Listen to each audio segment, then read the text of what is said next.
Pourquoi certains médicaments en vente libre sont-ils tenus dans le laboratoire?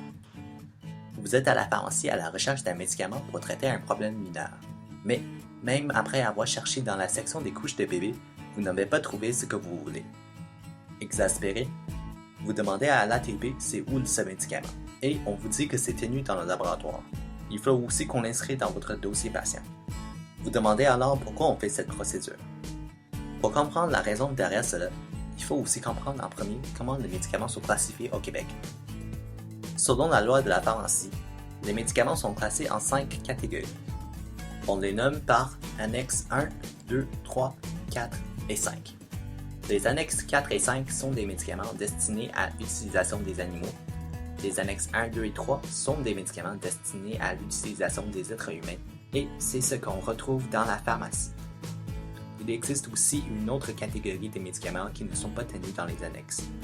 Ces médicaments peuvent être vendus par n'importe quel commerçant. C'est quoi exactement la différence de ces annexes? L'annexe 1 contient des médicaments sous prescription. Nul ne peut en avoir accès sans prescription et sans créer un dossier dans la pharmacie. L'annexe 3, quant à lui, contient des médicaments en vente libre. Ce sont ce que vous retrouvez sur les tablettes que vous pouvez acheter pour traiter des problèmes mineurs. Mais alors, c'est quoi l'annexe 2? En fait, l'annexe 2 est un peu un mix de l'annexe 1 et annexe 3. Ce sont des médicaments en vente libre, mais qui sont tenus dans le laboratoire. Pour s'en procurer, il faut demander au pharmacien et on devrait inscrire ce médicament dans votre dossier. Les médicaments de l'annexe 2 sont tenus ainsi à cause qu'ils requièrent pour la plupart la surveillance et le suivi d'un pharmacien.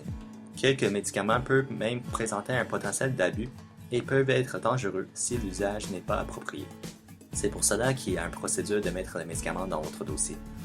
On fait cela pour vous protéger et non pour vous agacer. Dans l'annexe 2, on peut retrouver des médicaments comme le Gravol, le polysporin pour les yeux, le Voltarengel et le Naproxen, etc. Les pharmaciens sont vos experts des médicaments. Donc si vous avez un problème mineur, n'hésitez pas à lui consulter.